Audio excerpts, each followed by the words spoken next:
개혁 이 부분 전공이 아닌데 바른 소리 잘한다고 부르신 것 같은데요.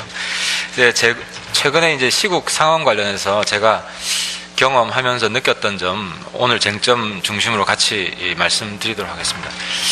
먼저 이제 검찰 사법 독립 관련해서는 그 권력으로부터도 독립을 해야 되지만 이제 독립해야 될 게 많잖아요. 뭐 권력, 뭐 뇌물, 또 그 중에 하나가 또 여론이라고 생각이 됩니다. 이제 검찰이나 법원이나 이제 법률과 양심에 따라서 판단 결정을 해야 되는데 이번 지금 상황을 보면 뭐 촛불 집회를 하고 맞불 집회를 하잖아요.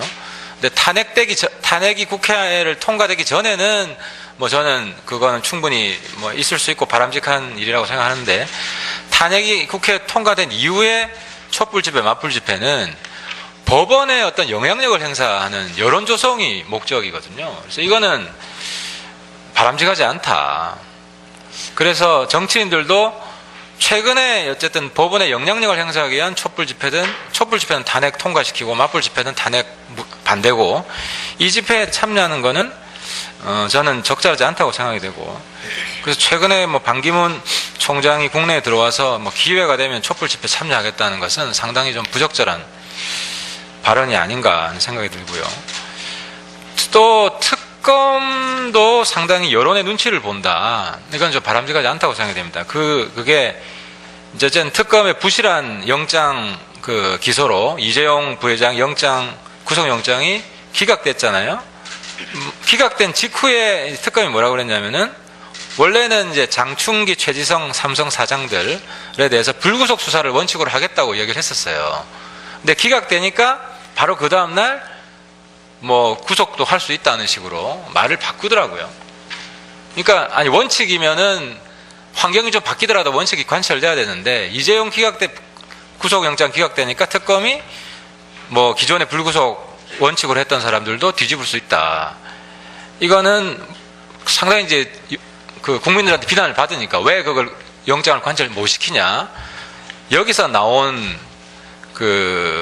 아주 졸속 대응이 아니냐. 전 그런 느낌을 받았어요. 이런 것들이 검찰이나 특검의 신뢰를 좀 떨어뜨린다. 그리고 특히 또 제가 이해를 못 하겠는 거는 뭐 이재용 영장은 온 국민의 관심사고 또 이재용 영장은 영장 그 자체라기보다는 정경유착을 뿌리 뽑아야 된다는 것이 좀 강력하게 영장이 통과돼야 된다는 그런 민심으로 나타난 것 같아요. 그런 민심은 상당히 지금 현존하는 것이고 그건 저는 그 민심을 우리가 충분히 수용할 방법을 찾아야 된다고 보는데 그러니까 정경유착을 뿌리 뽑아야 된다는.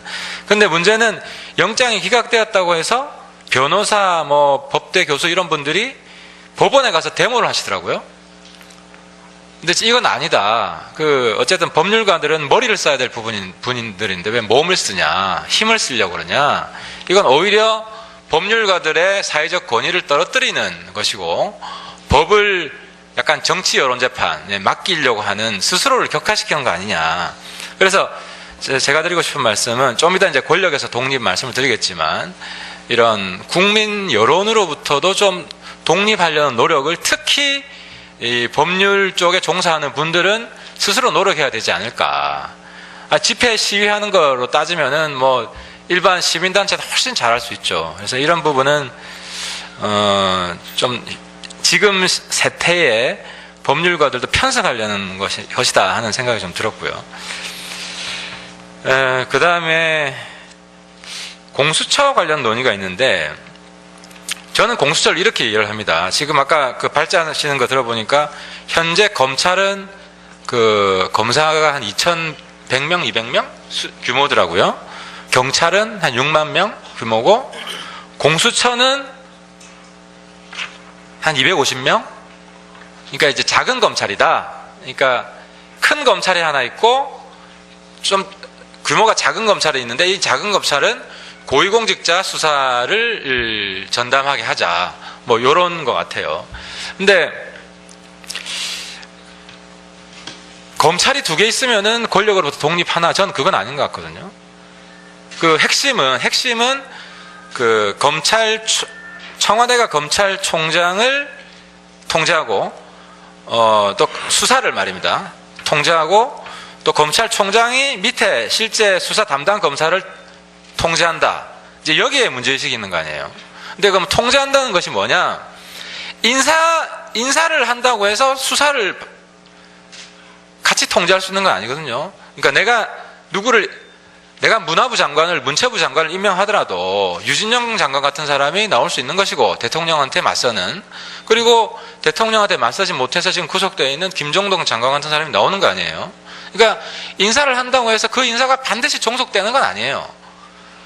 그러면 요번에 이제 최순실 사건으로 제가 보면 과거 검찰과 달라요. 과거 정윤회 사건이 있을 때는 정윤회 사건에서 핵심 수사를 안 하죠. 이것이 뭐 찌라시니 이런 식으로 왜 이게 유출됐느니 이 부분에 수사를 하고, 실제 내용에서는 수사를 안 했기 때문에 지금 최순실 사태가 국정농단으로 엄청 커졌는데, 이번 특검 전에 검찰은 특별수사본부를 구성했잖아요. 특별수사본부를 구성을 해서 특별수사본부가 검찰총장한테 중간 보고를 안 시켰어요. 중간 보고만 안 시키더라도 굉장히 많은 진전이 있었어요. 그잖아요. 그리고 최종 보고만 시켰단 말이에요.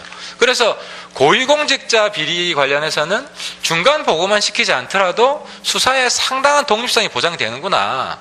저는 이제 그런 시사점을 얻었습니다.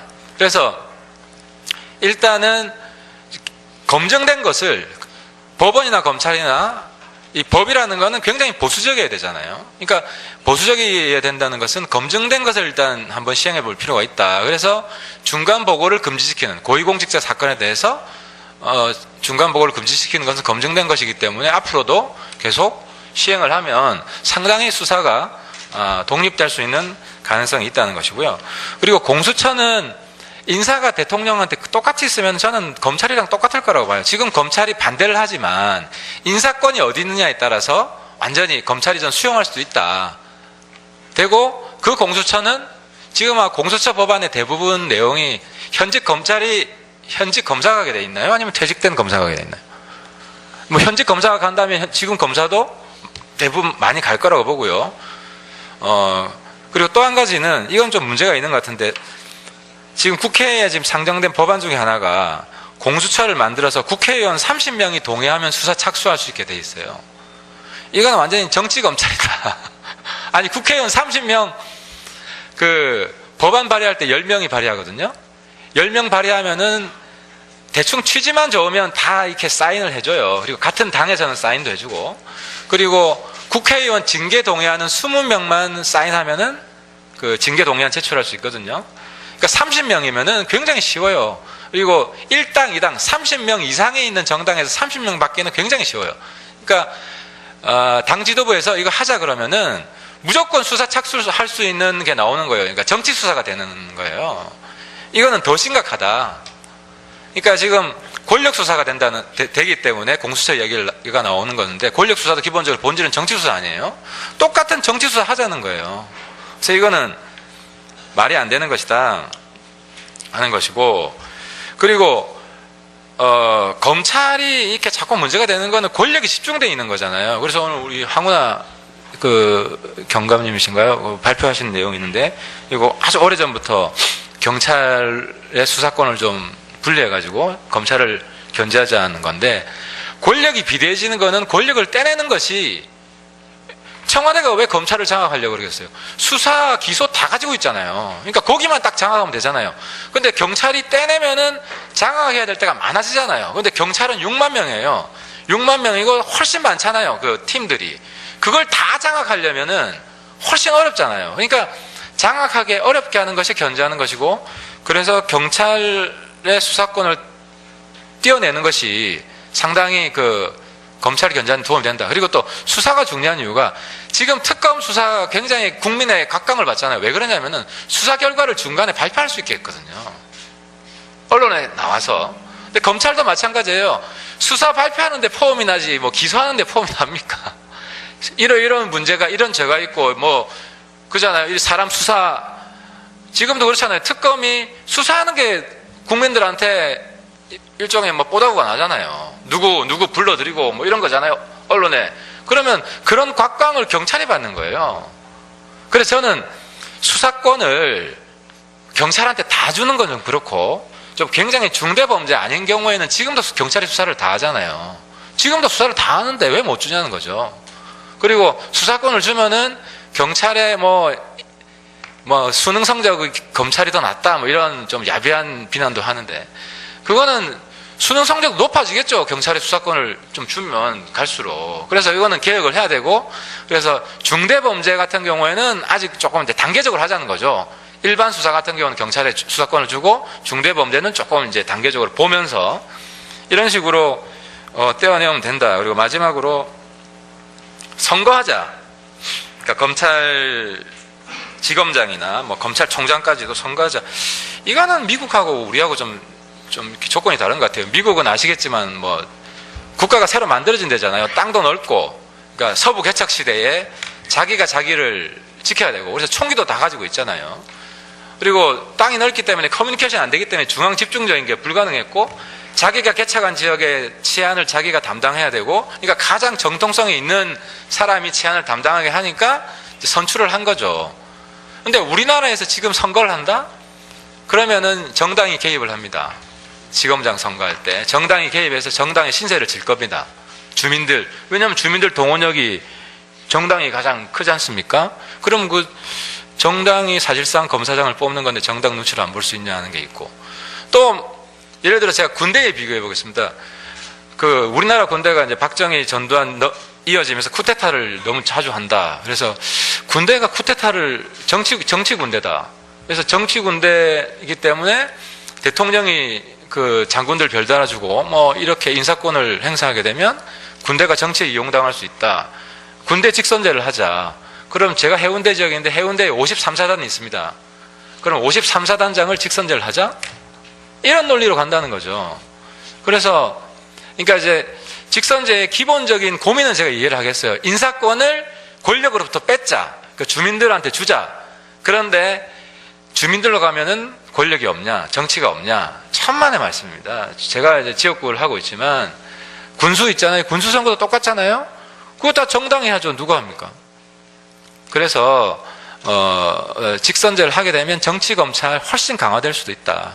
그런 말씀으로 제 토론 마치도록 하겠습니다. 예.